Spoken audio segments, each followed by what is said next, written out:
السلام عليكم ورحمة الله وبركاته. كلمتين على السريع كده هنسمعهم للبشمهندس أحمد عفيفي وهو بيتكلم في موضوع رمضان صبحي لما مشي من الأهلي وراح بيراميدز. هنشوفه كان شايف الموضوع ده ازاي، ونشوف مع بعض كان شايف موضوع زيزو ازاي. تعالوا بس الأول نسمعه ونرجع مع بعض تاني. في نادي عرض مبلغ كبير على رمضان فرمضان راح له، زي ما انت كنت بتعرض مبلغ كبير على لعيبه ثانيه وبتجيلك. كون ان انت بقى كانوا بيقنعوك ان اللعيبه دي جم عشان شافوا الكابتن الخطيب فقاموا ماضيين من غير ما يفكروا، او هم جم من اجل الشعار فقط لا غير كده، ما فيش اي حاجه تاني. فدي مشاكلك. المواضيع دي لما بتخش ينطبق على كل الانديه. بقول لك تاني، اهو الموضوع مش في الاهلي. ها؟ ينطبق على كل الانديه. في صراحه اكتر من كده؟ انا صدقني بقول لك عشان انا ضميري يرتاح، احس ان انا، لان انا كنت مشجع زيك كده، ما بخشش يعني ما قربتش من الاحداث. انا قربت من الاحداث كتير، فصدقني انا بفيدك والله. في يوم من الايام هتعرف، في يوم من الايام هتصدقني. تبقى مصيبه سوداء لو عشت حياتك كلها وما وصلتش لليوم ده، هتفضل عايش طول عمرك موهوم يعني، بس ما علينا. فواحد راح لعرض مادي اكبر زي ما الناس جات لك اصلا، لان انت كنت صاحب العرض المادي الاكبر. ده كان اسمه انتماء، بس التاني اسمه خيانه. الكلام ده مش حقيقي يا ابني. حتى لو انا في يوم من الايام، بقول لك انا في يوم من الايام كنت بحس بكده برضه. انا مش نازل من بطن امي ارسطو يعني، لا. انا نازل بعيشت بنفس المراحل، بس انا قربت شويه من الاحداث، فبقى عندي باك جراوند شويه عن القصه بتمشي ازاي. ففكره الكلام الكبير بالذات اللي حصل اخر سنتين، يعني على مدار السنتين اللي فاتوا، فكره الكلام الكبير ومعركه الخير والشر والابيض والاسود. والمناسبه انا دلوقتي مش محسوب على اي طرف في اي طرف في اي حاجه، ولا مستفيد اي حاجه من اللي انا بقوله لك ده، ولا هتضرر لو ما قلتهولكش، ولا ليه علاقه باي حاجه، بس عشان مصلحتك يعني. وانهم ولا بد لنا، وان مش عارف ايه ومش عارف، وبنحارب العالم كله والناس كلها ضدنا. عالم مين اللي ضدك كده؟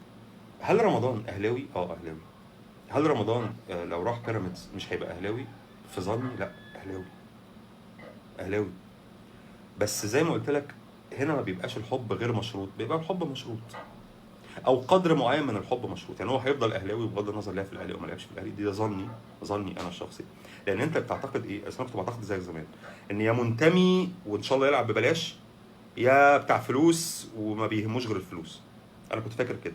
طلع الطرفين دول هم طرفين المعادله، لكن في نص في مساحه كبيره قوي قوي قوي قوي.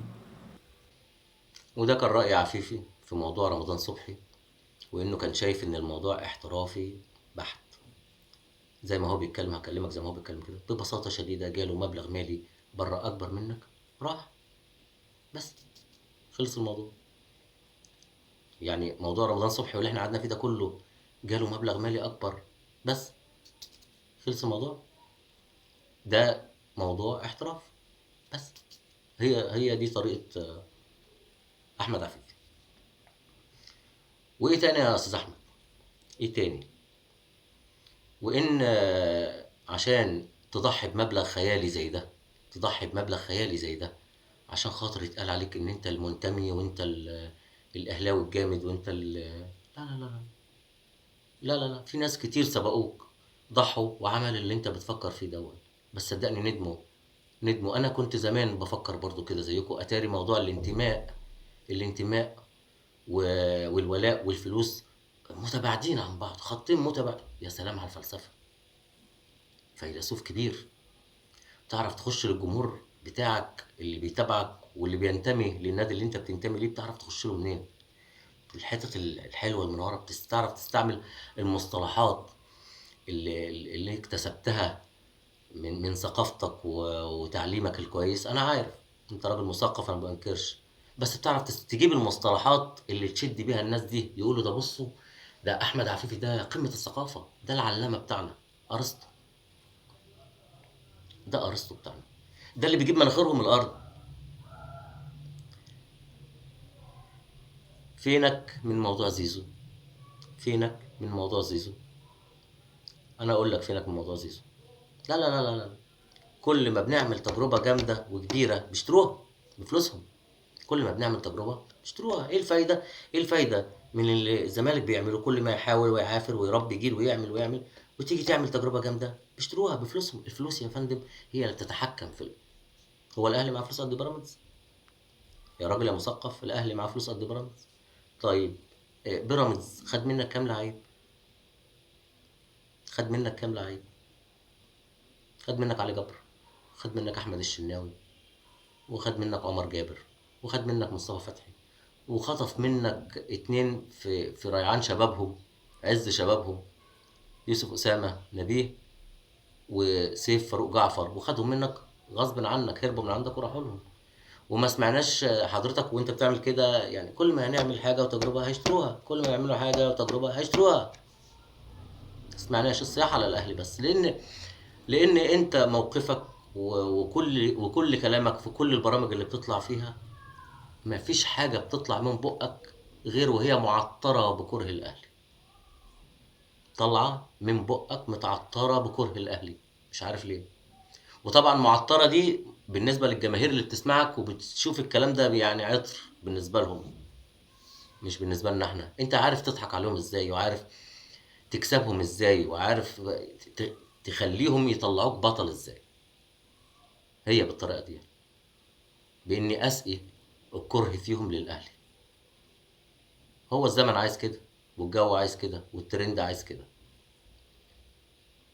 بس صدقني مش كل الناس هتنجرف ورا منك، مش كل الناس هتصدق كلامك. انا عارف وانا براهن ان في، حتى ولو بعض من جمهور الزمالك، ناس واعية وناس بتفهم وناس عارفة ان الاهلي ما خطفش منك حد مباشر، ما دفعلكش شرط جزائي وخده منك. الاهلي بيستنى لغاية اما اللاعب يكون فري، زي ما انا هعرض زي ما غيرها هيعرض عليه.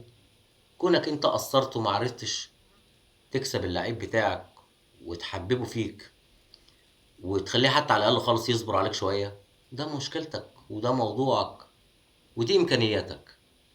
فانت ما تحملش مشاكلك وامكانياتك للنادي الاهلي. انت مش مطلوب من النادي الاهلي انه يقعد يحط ايده كده ولا ياخد بطولة ولا يكسب ولا ياخد لعيبة ولا لغاية ما حضرتك تقوم وتفوق وتقف على رجلك. وبعد ما تقف على رجلك بقى واشم نفسي، خلاص بقى نبقى نتنافس، وانا اقول عليك الغريم بتاعي وانت تقول عليا الغريم بتاعك، وتبقى تحفل عليا واحفل عليك. لا، مفيش الكلام ده، مفيش الكلام ده. انا لما بقع انت ما بتسميش عليا، وكذلك الامر انت لما تيجي كرويا كرويا كرويا كرويا، وكذلك الموضوع انت لما هتقع انا مش هسمي عليك. واقرب حاجه لسه ماتش القمه اللي انت كنت بتستنكر فيه الحكام المصريين، واول ما لقيتني قلت انا مش هلعب الا بحكام اجانب، طلعت تجري قلت لا لا لا انا هلعب. طلعت تجري على الاستاد. خلاص، حقك. هل ده حقك؟ طبعا طبعا حقك، محدش يقدر ينكره عليك. طبعا حقك، انت ما عملتش حاجه غير قانونيه وغير مصرح بيها. حقك. لكن هل هو هل هو شرف ليك؟ طبعا لا، عار. لان يا ريتك انت الست نقط ولا 3 نقط دول هيدوا لك الدوري، هيدوا النادي تاني، وانت كنت بتعافر عشان النادي التاني عشان تقول له بص انا حبيبك ازاي. اتكلمنا في الموضوع ده بدل المره 100,000 مره، قلنا ان الزمالك ما بيعرفش يلعب في الدوري غير بحليف. ما بيعرفش يلعب في الدوري غير بحليف. يا حليف يا اقول لك ولاد العم، وطبعا كلنا عارفين. هو ده الزمالك، انه يواجهك لوحده مستحيل. انما لازم اتحالف وبعد كده اقول بص ده ظالم، ده اقوى مني واقوى من الاتحاد واقوى من اللي مش عارف ايه واقوى من اللي مش. الحاجات دي الموضه دي ادمت وراحت عليها خلاص. وما عادش حد بيصدقها غير بعض التعصب خلاهم ما بيفكروش ولا بيشوفوا. وبس كده. السلام عليكم.